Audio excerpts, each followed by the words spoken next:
Hello and welcome to Page Turners, a bookish podcast. Each week we choose a different book to read and then we come together and talk about it. Just think of us, your book club sisters, where you can read along through the week and then listen and berate us for our wrong opinions or cheer when you agree. That's Liv. That's Amy. How are you? I'm very well, thank you. Yeah, how are you? Yeah, no, not too bad. The week's been a bit busy. Yeah, we've had a bit of a busy week. Bought a house. All those 3 listeners that are super excited and have been with you this whole house journey. Oh, I know. It's been a long time, guys, hasn't it? Yeah, scary. Really quite a frightening process, buying houses. And for me as well, because I've only got you for another couple of months before you're off. I'm off to 20 minutes away. Rather than 10. Yeah, but it's just a lot of paperwork. It's a lot of faffing about. Yeah, we have to go to the bank tomorrow and do our ID checks and take all our proof of address and make sure you are who you say you are. Yeah, exactly. And it's not easy because now that I'm married, I'm realising. Way to brag about that. Oh no, not to boast. Sorry to disappoint anyone. But yeah, I haven't changed my name in a lot of ways. I know. We've been married the same time as well. The amount of time. Are you really organised? Are we actually married to each other? Could that be Spoilers. what this is all about? No, we did. We got married the same year, didn't we? We did, yeah. Yeah. Yeah. Have you changed everything? Yeah, everything except the bank, but that's the bank's fault. It's the bank I haven't done, and that's the part that they're a bit like, that's not who you said you were when you applied for the mortgage. So we'll see. I'm sure you will not be the first person nor the last to do that. Yeah. So it's fine. I'm hoping that is the case. So yeah, that is our day tomorrow to go and do that. Do not envy you. No. What are you doing tomorrow? Nothing really. I think a bit of bacon. Making some biscuits. The dream. I'll save you some. Please do. Put them in a Tupperware and, maybe I won't see you for weeks and you might just have to eat still biscuits. But I will still enjoy them. Thank you so much. Thank you. True friend. Oh, yeah. What are you reading at the minute? At the minute, I have just received a gift from a very special person. Don't know who it is. And I'm going to start that. So I'm very looking forward to it because as much as I have enjoyed the podcast and podcasting, it has given us, we have got a list of books that we're planning to read, don't we? And we've had to read 2 books in quite short space of time. Yes. That we then need to talk about, which is fantastic, but it takes away choice. So I'm quite looking forward to reading a book because I just fancy reading it. About you? I am currently nearly finished Check and Mate by Ali Hazelwood. She wrote The Love Hypothesis. Yes. And I'm really enjoying it. I think it's better than The Love Hypothesis. So she's the author who writes the books where all the female main characters and potentially the male are in STEM. Yes, that is her. Yeah, Okay, it's love theoretically your brain or mine. I don't know. Yeah, they're all very STEM. But this one is chess. Ooh. Gives me Queen's Gambit vibes. I was just about to say, is it anything like that? No, because it's not as edgy or as really dark as Queen's Gambit, but it's made me laugh out loud a lot, which is a really quite difficult thing for a book to make me do numerous times. So I think I've only got about 10% left. And how's the romance? Very good. Grumpy Sunshine. So perfect. Should we get into this week, do you think? Let's talk about a book. Let's get to it. This week I'm reading, bear with me, The Southern Book Club's Guide to Slaying Vampires by Grady Hendrix, a horror Southern Gothic book.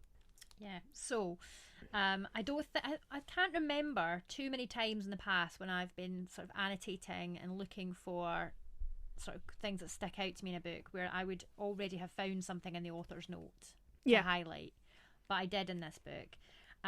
So I'll just read out what Grady himself has written. So with this book, I wanted to pit a man freed from all responsibilities but his appetites against women whose lives are shaped by their endless responsibilities. I wanted to pit Dracula against my mum. As you'll see, it's not a fair fight. Oh, love that. And that comes at the beginning of the book, which is really different because normally author's notes come at the end. Yeah. Fair to mention now, quick trigger warning.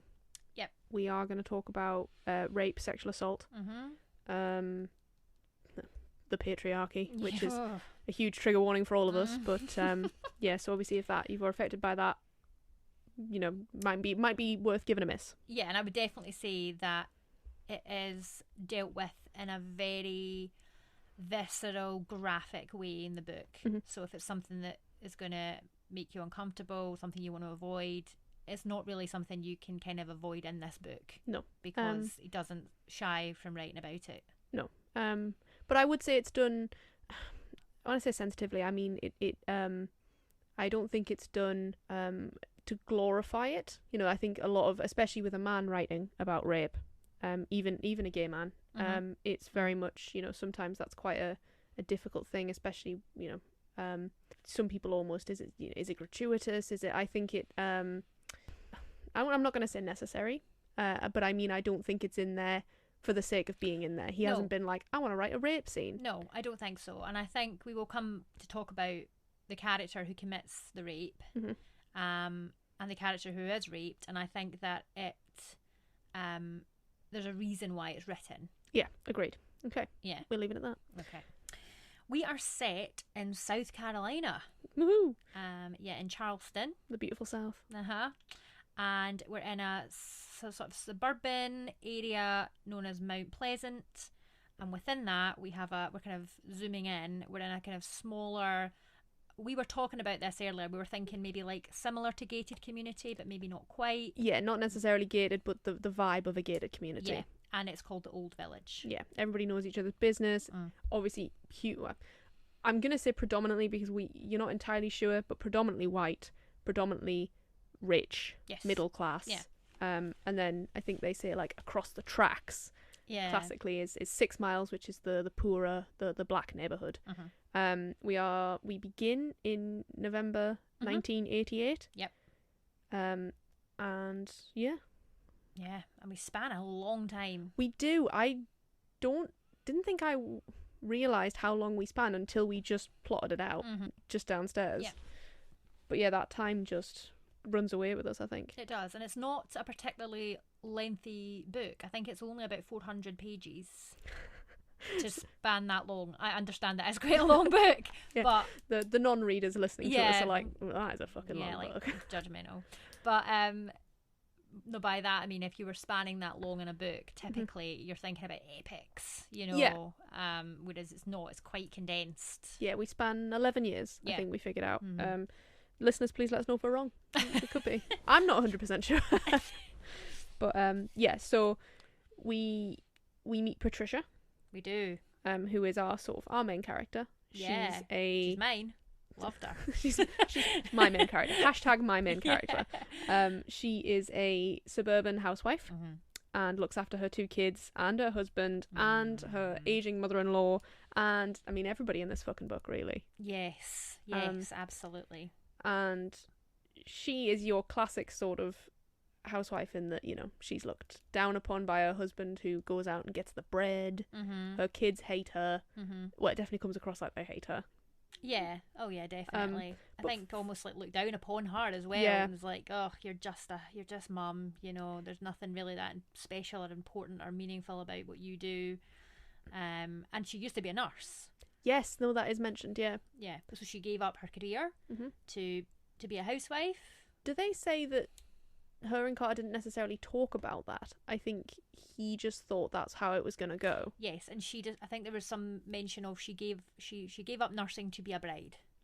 Yes. Yeah. Nice. Almost as if that was a stipulation of their marriage.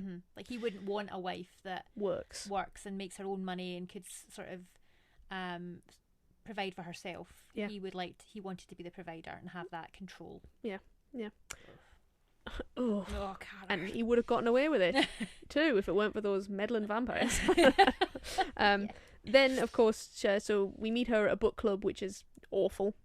Yeah. And then a few of them sort of break off and make their own book club where they read exclusively true crime and the odd classic, I think.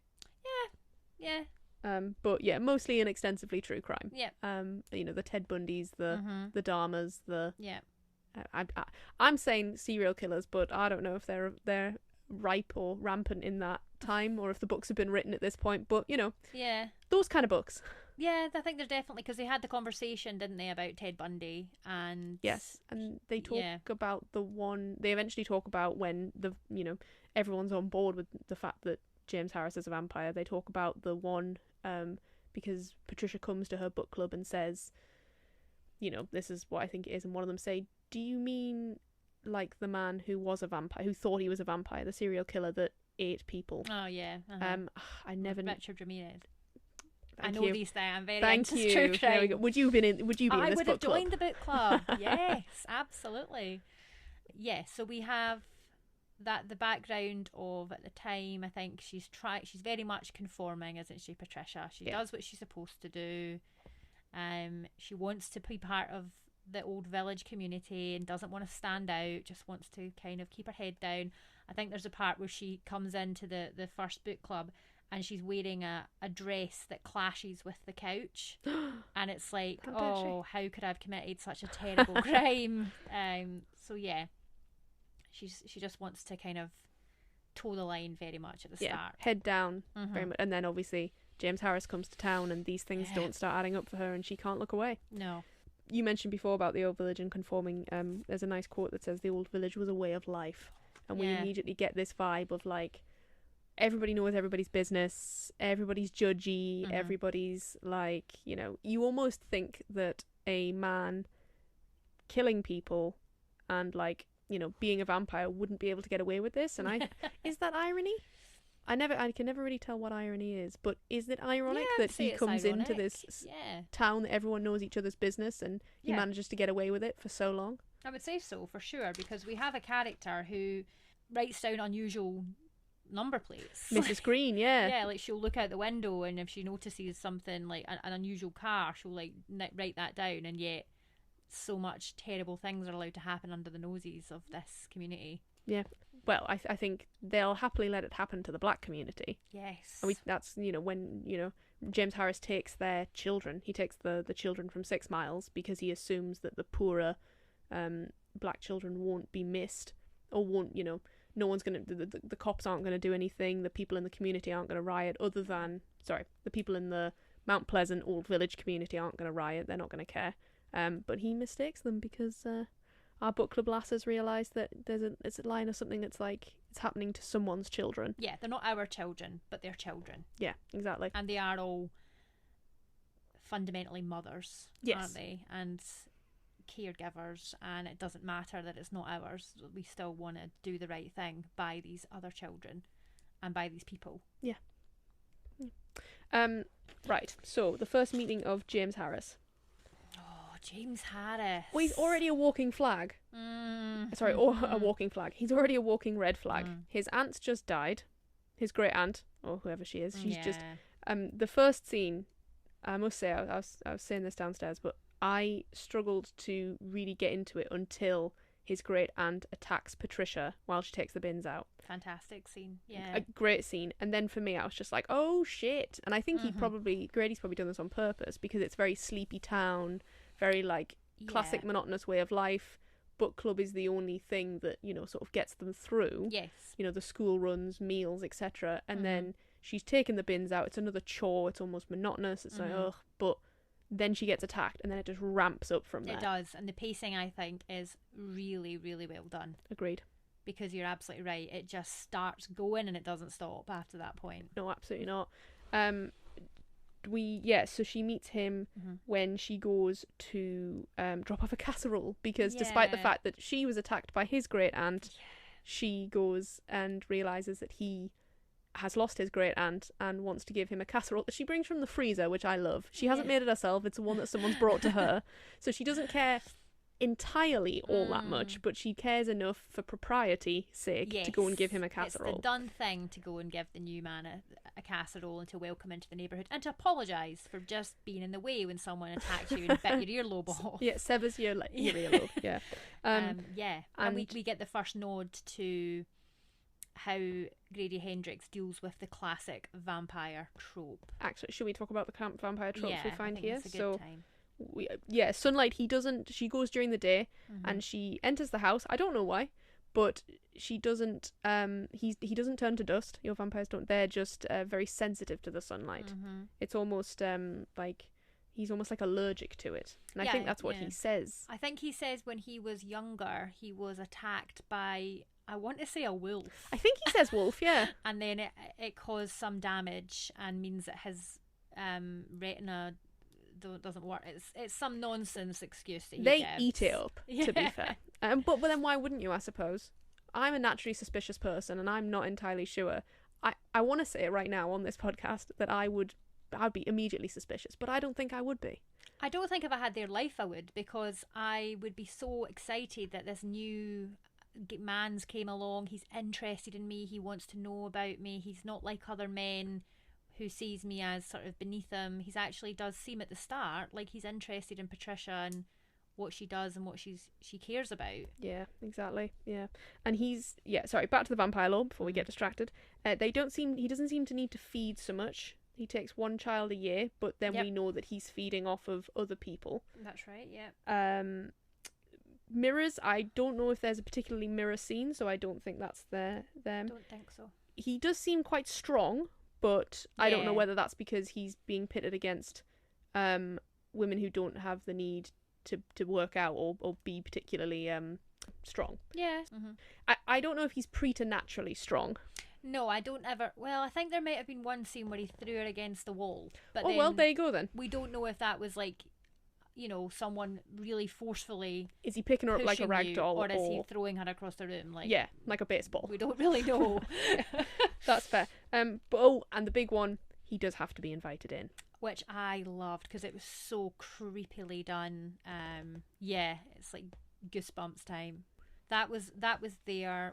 And we also had, I'm sure there was one other one. Oh, the aging. That he was appearing in points of history. Yes. Under different identities. Thank fuck. Miss Mary has that photo of Hoyt Pickens. Yes. Because thank fuck, basically. Yeah. The next thing, he has control over animals. He does, and I like the fact rats. that she put that together herself and realised, the rats, the cockroaches that was as well. Horrible scene. The rat scene. Oh. The rat scene was awful, but then we talked about as well the scene when she's in his loft. Or do they? Oh. Yeah, attic loft. Where she gets under the sort of insulation and under the old clothes, and there's just millipedes and cockroaches and things, and one droppings, and it's just horrible. One is crawling into her ear, and she's like, it pierces her drum, it goes to pierce her drum, and she has to she kills it, and it's the blood running to just so that she doesn't get discovered by him. Discovered by him, yeah. Oh, awful. As awful. He creepily walks around the house. I know you're here, Patricia. Ooh! Oh! Yeah, no. Absolutely awful. I think the first time we see him feeding is quite a shock. Yep. Because she goes into the woods just out of 6 miles. Mrs. Green's just taken her to see the woman who's lost destiny, or is she a 9-year-old girl? Yeah, I think she's 9. And then they discover that she's gone, and Patricia gets a torch and just goes off into the woods, balls on Patricia. Love it. Finds his van that he says he's sold, and then finds him in the back, feeding on. And again, we talked about there is a rape scene, but we talked about how this is almost. I mean, that you said to me when you wanted us to read this that it's a very sexual way of feeding, because he feeds from the inner thigh. Yes. And it's graphic. It's graphic. She almost doesn't know what she's looking at to begin with as well. Yeah. And the way that his mouth is described is definitely not normally classic vampiric. He doesn't have big canines. He has almost like a sucker that comes out of his mouth. Yeah, I thought it sounded a bit like Alien. Oh yeah, the mouth of the xenomorph has like a little a little mouth inside. Yeah, I thought a bit like that. It almost seemed as if his bottom of his mouth fell away. Yeah, that was the sort of the thing I'd got as well. And very creepy. Yeah, horrible. Yep. And as you say, there was obviously a sexual kind of connotation there with the inner thigh thing. And hugely, yeah. And then he does it to Patricia's daughter. She Yeah. finds him later on with his daughter, and then Patricia herself. Yeah, because she sacrifices herself. She's like, if you leave my family alone, you can finally have what you've been wanting the whole time. And it is, he does have a really, I don't want to say it's not love, because he doesn't, he definitely lusts for her. He has that obsession with her. And I don't blame him. She's class. She is class. And I think we were talking about this earlier, the part where she gets ready to face him At the end, yeah. and dresses up in her best dress, and it's quite sexy because she's taken back that sexuality, isn't she? And Absolutely, she's using yeah. it as a weapon for herself. Yeah, when also considering she's just found out that Carter's been cheating on her the whole time, which I think we discussed as well, but like, how do you not know? Like, don't get me wrong, I think she doesn't want to know, or doesn't want to admit that she knows that's what's happening. No. But yeah, he's no longer touches her or whatever, and he's getting it from, I think she says, like, young 20-year-olds or whatever. So she uses, like you said, that her own sexuality as a weapon. Yeah. To allow the other women in to tear him apart. Oh. That end bit, the end scene where she goes to the vault, boxes underground that they're going to be buried in. Yes, Crypt? No, that's not a crypt. It's they're grave plots. Yeah. And he's apart in bin bags across the two, and she can hear his body parts shuffling around. The dismemberment scene was fantastic, but graphic. Yeah, I mean, yeah, the fact that they had to clean basically the whole house of blood and gore from the carpets and the walls. So tense. And you find out earlier that in the loft scene as well, when you've got the white carpet, and then when they go to answer the door to Grace, when Grace comes mid dismemberment, and I'm like, oh, their shoes on the white carpet, the blood, and then you look and you turn, and Grace and Mrs. Green are like, we're not going to make it, but yes they do. Oh. Girls get it done. They get it done, and I loved the use of cleaning. They had that a couple of times. The part after the horrific rat scene, they rallied around because no one would come and clean it for her. It was like, oh no, we're not touching this. No man's touching it either. No. So they all pitch together. And then we get the same at the end, where like they all rock up, and it's like, do you know what? We're doing it. We're getting it done. He's dead, and we're going to clean the house because that's what housewives do. Damn right. Underappreciated. Okay, so our other book club ladies, and of course Mrs. Green. Oh yeah. So we start with Slick. Oh, what I love about Slick is she is she's almost given the character of religious character, isn't she? Yes. Her husband is a preacher. But we just discussed we don't really want to talk about the men. No, we're not giving the men any. There is one scene I would like to talk about with the men, and you know which scene it is. But we won't come to. We're not even going to grace them with their own names. No. Mostly because I've forgotten them because they're completely inconsequential.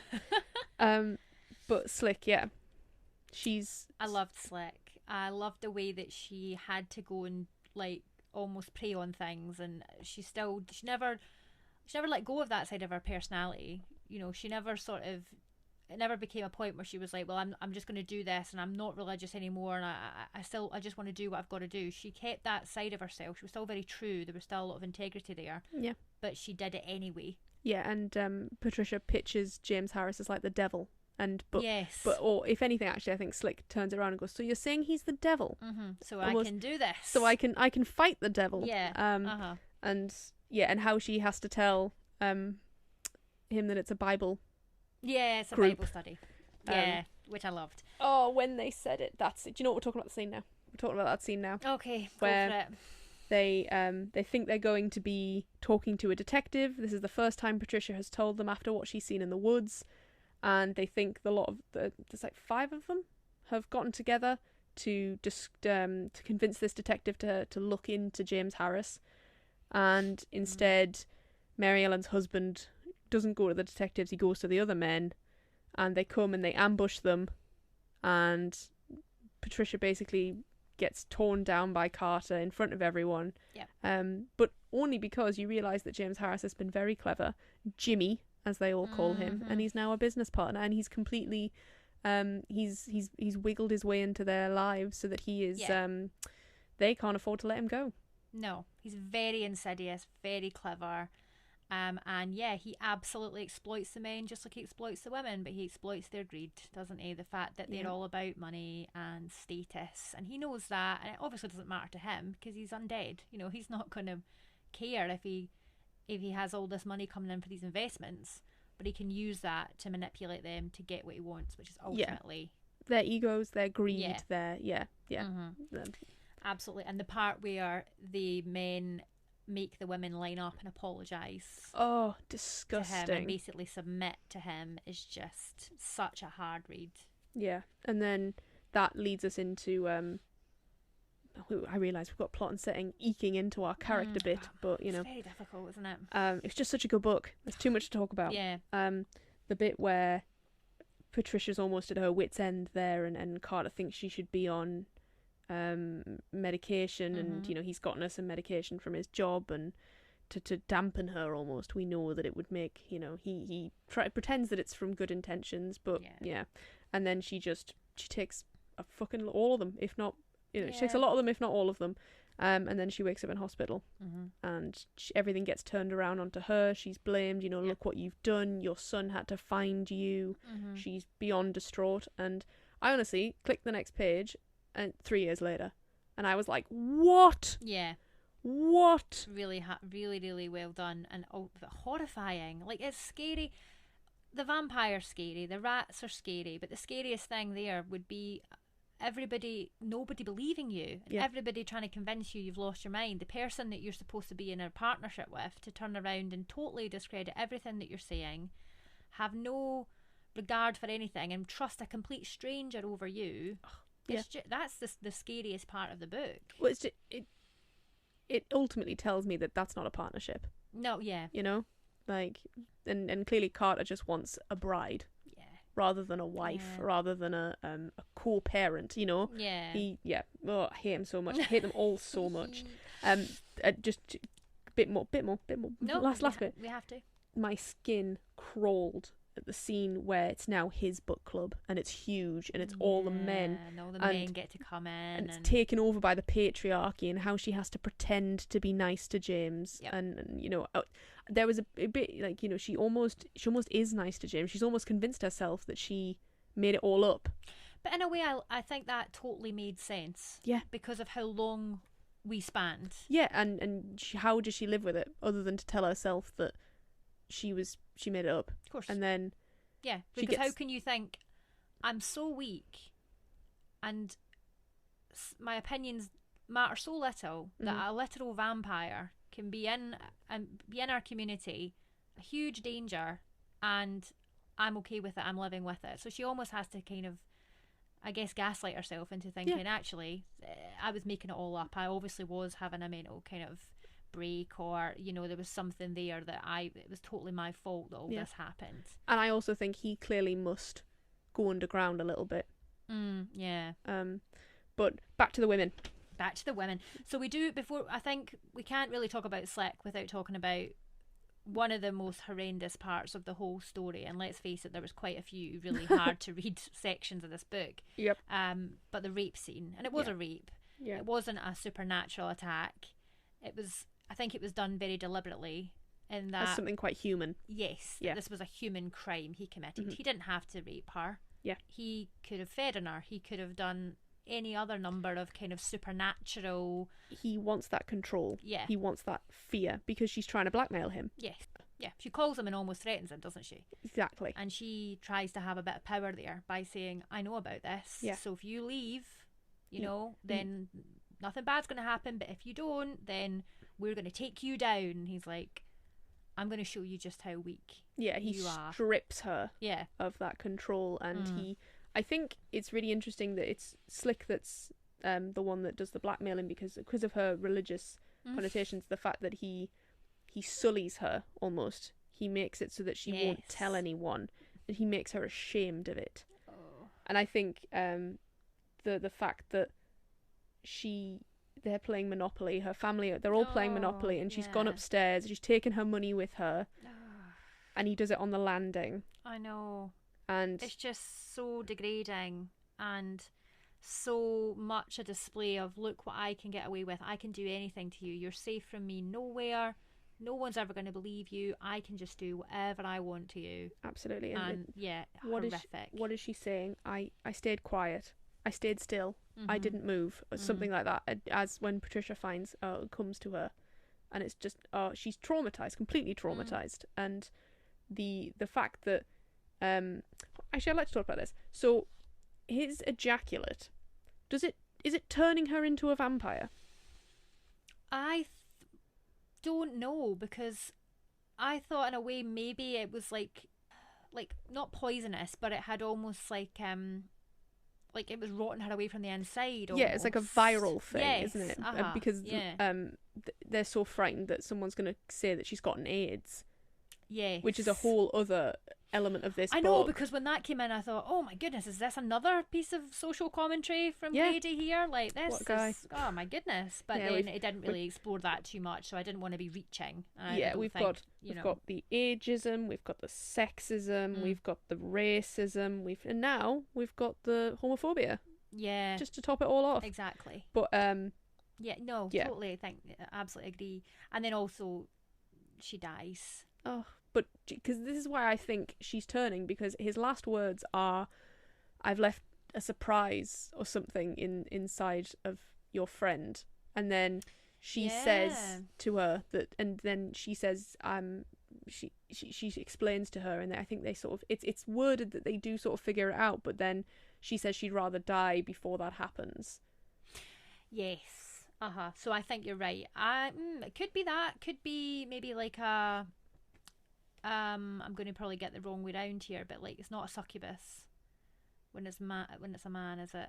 And it's an incubus, right? I think. And is that? I think there is an element of like they pregnate, and it could be maybe that side of things. That's maybe another way of interesting. Perceiving Yeah, it. I don't know, but I think the fact they took back that control and didn't let that happen, that was her choice. Okay. Grace Kavanagh. Yeah. Oh, thank you for giving her. I've just got Grace. Yeah. Oh, Grace. So Grace, very much the stereotypical sort of South housewife, perfection, wants everything to be just so, but also absolutely understands their worth. I think more than anyone else. Yeah, in the group. She is. It's what we talked about downstairs, which was it's so strong with even the ties of feminism now, because it's like women are very much allowed to be whoever they want to be. We don't all have to be girl bosses. We don't all have to be CEOs if we don't want to be. If some of us want to just look after the homestead, be mothers, we should be allowed and applauded for that. We should be, you're not just a Yas queen because you're, being an entrepreneur or anything. Just as important, all of us. Yeah, and I think I've read a lot where people say that Grady Hendrix writes women well, and I think it would be very easy at the end for him to have said that when she was divorced from Carter, she went back to nursing, but she didn't. Yeah, she was a housewife. She was a mother. Yeah, because that was her choice. Yeah, to do that, and there's nothing lesser there. Yeah, I never thought about that. Yeah. She doesn't have to. She doesn't have to reclaim all the elements of her old life. Because I think we see that a lot in books, don't we? It's like, oh, they had a dream and they fulfilled it, and that's amazing. And look, they're ambitious and they've done. But she didn't need to be ambitious. She's had the nursing, which she loved, but then she's also got a new dream. Yep. Dreams can change. You don't all have to be the same thing. But yes, you're right. Grace very much is aware of their worth, because when Patricia and her are arguing, she says, "Why do you pretend what we do is nothing? Every day, all the chaos and messiness of life happens, and every day we clean it all up. Without us, they would just wallow in filth and disorder, and nothing of any consequence would ever get done." It gives me chills even just hearing that again. Just like, fuck yeah. Yes. But then I want to shake Patricia, because she doesn't realise that Grace's husband is beating her. After that confrontation scene where they're ambushed, it's just she doesn't seem. She comes in there. I was in a car accident. I'm just like, oh, I'm really glad he didn't say I walked into a door, because that is obviously the stereotypical sort of thing. But and you see him when they're in the scene, and he's like, "Did you just argue with me in public?" Yes. I was immediately like, "All right, cool, yeah, okay." So he's beating her. That's domestic violence. Yeah, we've got that storyline. Yeah. Yes. We also have Kitty Scruggs. Scruggs, beautiful, very eloquent name. Kitty's a bit different, isn't she? She's not quite the same as the others. She's a bit more about her, a bit more personality. She's a bit more garish in her dress. She doesn't live in the old village. She lives out on, like, they've got land. It's almost like farmland. Yeah, and I think the difference with Kitty as well is that she's not originally from the south. Oh. I think she came from... I completely missed that. I think she was from the north. I think it mentioned at some point. Yeah, so she didn't have that... she didn't grow up with those kind of ideals. And the values, yeah. Yeah. Bit of an anomaly. But you saying she has this little transformation, because she's... bit of a coward. She is, yeah. Maybe it's a harsh word. I mean, I think you'd be absolutely shitting yourself if you're in this situation. Very true, yeah. So I don't blame her for not being all... gung-ho. Yeah. But we do get the moment at the end when she leads the attack on James, and I did, fuck yeah, I wrote it. I wrote it in my notes. Yeah. I think that you get that all of them, isn't it? Because, Grace isn't there initially. She walks out again of the hospital room with Slick, and, then she when the doorbell rang, I was like, it's Grace. It's got to be Grace. Yeah. It can't be any of the other ones. It has to be Grace. And it was, and classic, that fuck yeah. Yeah.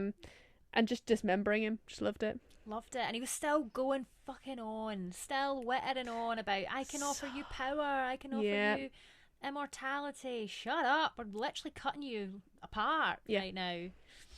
Yes. Loved it. Touching briefly on Miss Mary, the mother-in-law that nobody wants to look after. Oh. Carter is such a prince. Yeah. And of course he looks after her, and that's great, but he's tainted by that, I think, in a way, like, he's definitely been coddled. Yes. And it explains some of his... And I almost feel like Miss Mary knows that, because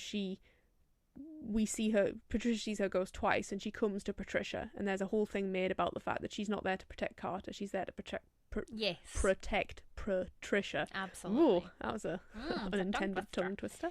Yes. And she was described as being such a lovely, intelligent woman who was she was a teacher. Oh. And then obviously the illness has stolen all Alzheimer's, that away from her. Yeah. And then she's almost a burden, isn't she? Yeah. To everybody. Yeah, I mean, nobody wants to look after her. None No. of Carter's family, not even Patricia, not even Carter. Like, she scares the children. No. Yeah. Blue's terrified of her, isn't he? Mrs. Green is probably the only one that really treats her with a bit of respect, I suppose. And I do... Patricia does come to. She just wants to stay away from her almost, Yeah, I think she's another job on the list, isn't she? Exactly, yeah. But I think I read a thing that said Grady Hendrix wanted to write his grandmother, who he was scared of because she had Alzheimer's, and he almost thought she was a monster. He wanted to make her the hero, give her hero moment that she didn't get with Miss Mary. And so that's a lovely section of that. And just another woman, and another way of making her not just like part of the gang, but giving us a beautiful, a different bit of life, and the ageism that she faces because she's old, but just the fact that she knows who he is straight from the off. He comes into town thinking no one's going to know who he is, but she knows Hoyt Pickens. Hoyt Pickens, that's him. And she does have those moments of clarity, where she's 100% convinced. It's like, find the photograph. You will see what I'm talking about. Yeah. And she's looking for it, and they all think it's just, it's the ramblings, she's got Alzheimer's. She just doesn't know what she's saying, but she absolutely does know what she's saying. Not only is she a woman, she's old, so we doubly don't have to listen to her. Yeah, exactly. I loved, and we haven't talked about this, but the extra supernatural elements. Of course, the vampire is supernatural, but the ghosts, and the fact that the photo of Hoyt Pickens that is the evidence that they need to be like, something weird's going on here, just appears in Mrs. Green's house. Yes, yeah. There's almost like, in a way, it's like, is Miss Mary almost like a spiritual guide to her? Is she kind of leading her to find these things and think these ways? And I think it's nice he doesn't make it too clear. Yeah, no, it's never gone into detail. It's always, she sees her one last time in the bed. You get to make up your own. Has she gone on to peace now? Yeah. Sort of thing. Loved it. Any other characters? Corey and Blue. We sort of grew up with them. And Blue is just, it's just a young boy that is obsessed with Nazis, and that's already like is he obsessed with them because he wants to be a Nazi? Yeah. Or Does he agree with their sort of ideology? Yeah. Yeah. And then of course you do get the elements of is he a psychopath? And you know, the hearkening to like the serial killer books, because they're always like, they've always been dropped on their head as kids, and they're always torturing abusing animals. Yeah, Exactly. yeah. They spray paint the cat. Yeah, I got that vibe from him, and I think we also, it's difficult because he is young, but I think the thing that really cemented for me that he was just going to be like every other man in the book was when he gave the alibi to James. Oh, when he knew. Yeah. Well, didn't know what he had done. He didn't know what he'd done, but he didn't need to know what he'd done. No, he knew it was something terrible. Yeah, he was there for his bro. Yep. You know, who was talking about Nazis with him as well, and yeah, like, but then spoke Nazi fluently, I think it said at one point, or something like that. Which, brilliant. But then ultimately, I think we see his respect for Patricia in the end when they both declare that they want to live with her. He realizes that. I mean, that we don't see any of that. We don't see any of his own little journey of realizing, but he just realizes that no, I'm living with mum. Nothing will get done with dad. Yeah, but then I think, is that from a place of love and respect, or is that from a place of you'll do it all for me, won't you? This is, you know, interesting. Yeah, I don't know. That's why there needs to be a sequel. Yeah, I mean, there doesn't, but No. it's a great standalone. But you just want that epilogue again and again and again to tell me everything that's happening. It's an ambiguous end for sure. There's a lot to it that you think, what happened to that character? How did that all pan out? But yeah. I liked how slick it was, to be honest. Absolutely, yeah. And Corey, we get that quickly with Corey because we're running out of time. You know, he feeds on her. He manipulates her, and she's obviously, Destiny obviously is an underage child, but Corey's, oh well, I don't know, how old is Corey? 18? I think so, yeah. I think she starts in, I'm not great with the American school system, but I want to say she starts in middle school maybe, and she's in junior high at one point, and no idea. Yeah. But we do get this is obviously a form of sexual assault because it's non-consensual, because the bite that he gives them ecstasy, doesn't it? It's almost, they can't think. It's almost like, you know, it's like a drug, right? It is a drug, like a yeah. date rape, it becomes I an guess. addiction, you know. Yes. So it's that, you know, it's sort of a talk on consent there as well. But then it takes away, doesn't it? It gives, but it takes a lot away. It drains them. They Yes. become almost sort of, which is what is happening to the children. Why they're killing themselves? Yeah. Because they're looking for that high again. Yes. They want that bliss, and they go back to real life, and it's not like that. No. So it's almost as if he is like a drug dealer dealing to children in a way, isn't it? And it's all horrific. And then at the end we obviously see that Corey does love her mum, you know, and she does choose to be with her over dad. Fuck you, Carter. Yeah. Final thoughts. I think this was banging. Yeah. This is obviously a reread for you. It is, and I read it last year. And it was one of my favourite books of 2022. Oof. Yeah. I love it. I just really like it because it just ticks all the boxes for me in terms of horror, because it doesn't shy away from being a horror book. Like it is horrific. Brutal, yeah. But there's just so much to it, and it's got so much heart, and the characters are they just jump off the page. Do you think, obviously you've reread it just for this one, do you think you'd reread it again? Every year. Every year. It's time. Maybe not for a while, but I wouldn't, if someone said, oh, do you want to read this and do like a buddy read or something like that, I would be like 100%. And I've recommended this book to so many people as well. Nice. Yeah. Horror is not my genre, so this was very much Amy was like, we should do this, we should get you out your comfort zone, and we should get you to read a horror. Yeah, so I had a little think, and I think I chose this book very much deliberately. So what was your thoughts on this kind of horror? I think I expected it to be more, because the only type of horror books I've really read, I suppose you could class them more as thrillers, is the Dean Koontz type thing. Okay, yeah. But I've read some of his supernatural ones, which I'd probably class more as horror, but then his like serial killer stalker ones, which are definitely the thrillery side. But I loved it. It was camp almost. It was, but also it balanced that wonderful element of like B-movie hammer horror with, I mean, just such brutality. But yeah. Would you read another? I think I would read another Grady Hendrix. Okay. I've definitely been sold on him as an author, but I'm not sure I would read. I'm not sure whether I would pick up a horror rather than a fantasy. I'm not sure I'm a complete convert. No. But I definitely will be looking out for more Grady Hendrix. Okay. Fair. Based on the title, based on the cover art, which I think is gorgeous, did you get from it what you expected when you went in? Expectations. Let's have a. I definitely thought it was going to be more twee.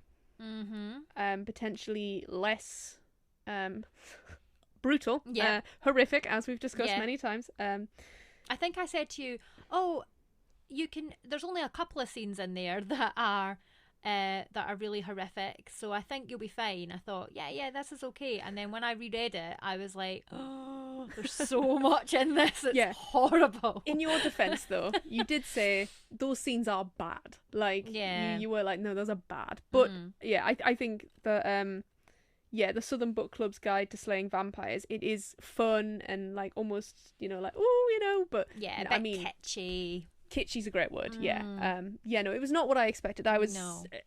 You had given me the dark sort of thing, so I was sort of brought in a bit to the fact that it was a bit darker than previously imagined. But I'm glad you're prepared for it. Yeah, I think it went places I wasn't sure it was going to go. Fair. So because obviously I have not really a horror reader, what other books would you recommend for people? Or if they've read, if people like this, what would they like? I think certainly go back and read pretty much anything that Grady Hendrix has written. Yep. He does this very well. This kind of social horror almost. Yeah. One of that I really like is How to Sell a Haunted House. Brilliant. Which is so creepy. But it's got kind of similar themes of not being believed because of stigma that's attached to that character. Yeah. Or if you wanted something different, but you are still looking to explore this kind of horror, but maybe something that's not quite as you're saying, there may be certain horrors you wouldn't typically choose. Yeah.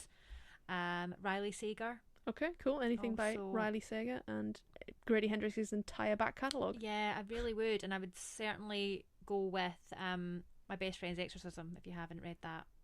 And that's by Grady Hendrix. Yes. Yeah. And the cover's so cool because it's like an old VHS tape. Oh, I think I have actually seen that. Yeah. And it's great. And it's also on Amazon Prime, so you could just watch it. Yeah, they did an adaptation. Oh, they did an adaptation? Yeah. Not that we're condoning Jeff Bezos. No, but... boo hiss. But, I don't... It wasn't brilliant. It's nowhere as good as the book, but it's got a good sort of kitschy vibe to it. And, cool. I would say if you like that, I'm pretty sure you would... Excellent. Like this, you'd like that. Yeah. That is us done with the Southern Book Club's Guide to Selling Vampires. Yay. Next week, we're interrupting your regular listening for something a little bit different. Mini-sodes! Woohoo! Woo! They're going to be a little shorter than regular episodes, but still jam-packed full of content. We're going to be talking all about broader bookish topics, and next week, we'll be talking specifically about sex scenes in books. Covering things such as the infamous Chili rating, hot, names for genitalia, penis, and how we think sex scenes impact books. While of course giving it our patented page-turner's charm. See you next week. Happy reading! Bye!